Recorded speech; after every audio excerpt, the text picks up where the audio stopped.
Article 32. International Cooperation. Introduction.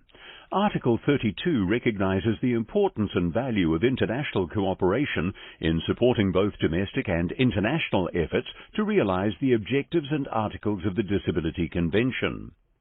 The provisions of this article provide examples of different measures states can apply to fulfill this article, including that international programs, events, and cooperation are broadly inclusive of disabled people.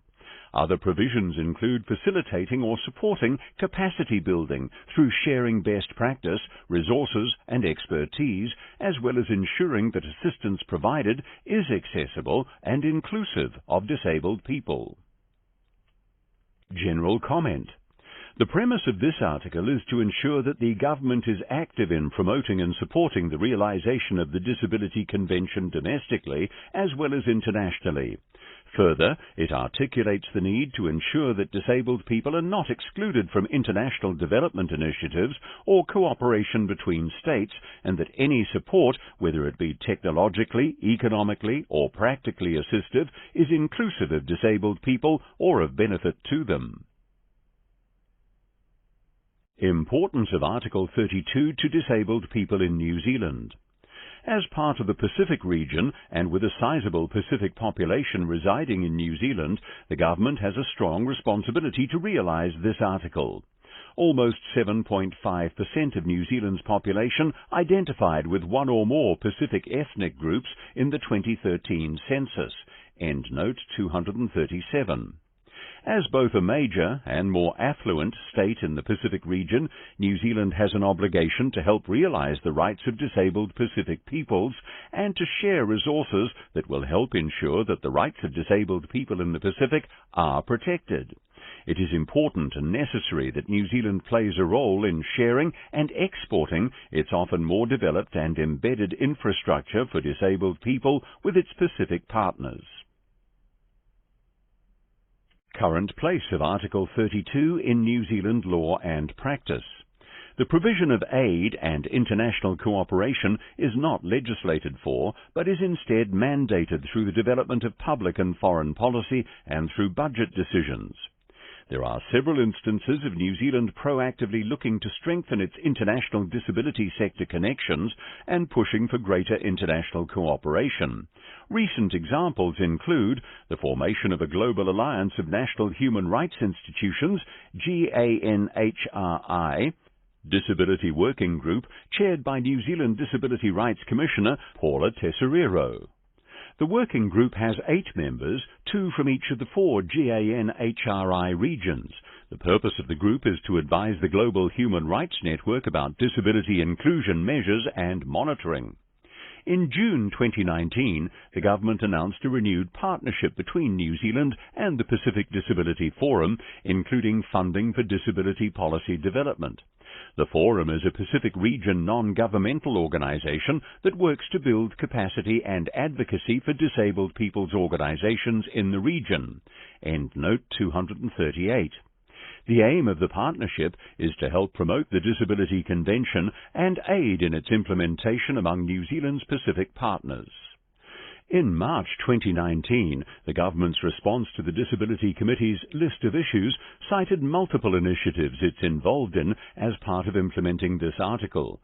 Within its broader aid program, the New Zealand Aid Program funds activities to promote the rights of disabled people and empower groups and individuals. Endnote 239, Endnote 240. This includes economic empowerment for disabled people in India, strengthening inclusive education in Papua New Guinea, and developing and building capacity for disability-inclusive projects, humanitarian responses, and infrastructure projects. Committee's previous dialogue with the state on Article 32. During New Zealand's review in 2014, the Disability Committee expressed its concern over New Zealand's withdrawal of funding from the Pacific Disability Forum and the implications this had on disabled people in the region. As part of this, the Disability Committee recommended that New Zealand's aid program should continue to focus on disability inclusive development alongside the relevant state party and reinstate its provision of financial aid and other resources to the Pacific region. Comment on the realisation of Article 32 in New Zealand. Commitment by successive New Zealand governments to international cooperation in the context of disability rights and Article 32 in the Pacific region has been varied. It has taken until 2019 for the government to implement the Disability Committee's 2014 recommendation to formally reinstate its partnership with the Pacific Disability Forum. In the intervening period, there was little formal engagement or emphasis on international cooperation for disability rights in the region by the government, beyond conventional avenues such as the Asia-Pacific Forum and some baseline commitments in New Zealand aid programs. The primary international cooperation in the region has historically been facilitated by civil society, with disabled people's organizations, DPOs, forming international relationships with, for example, Rehabilitation International, Inclusion International, and the World Blind Union.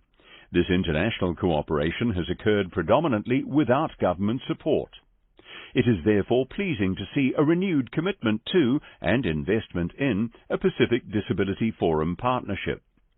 Focus on supporting disabled people in the Pacific is largely invisible in publicly available resources about New Zealand's aid programs, including New Zealand Aid Program Strategic Plan 2015 to 2019, Endnote 241. This suggests there is plenty of room to improve emphasis on and inclusion of disabled people in broader strategic discussions about New Zealand's aid to the Pacific. Recommendations. The IMM recommends that the Government, 116, continue its commitment to and consolidate its partnership with the Pacific Disability Forum. 117. Fund disabled people's participation in initiatives of international cooperation, including significant international disability events such as the Global Disability Summits, the annual Conference of State Parties, and at the United Nations when New Zealand is reviewed against the Disability Convention by the Disability Committee. 118. Build New Zealand's Pacific aid programs and initiatives so they are accessible to and inclusive of the needs of the disabled people in the region.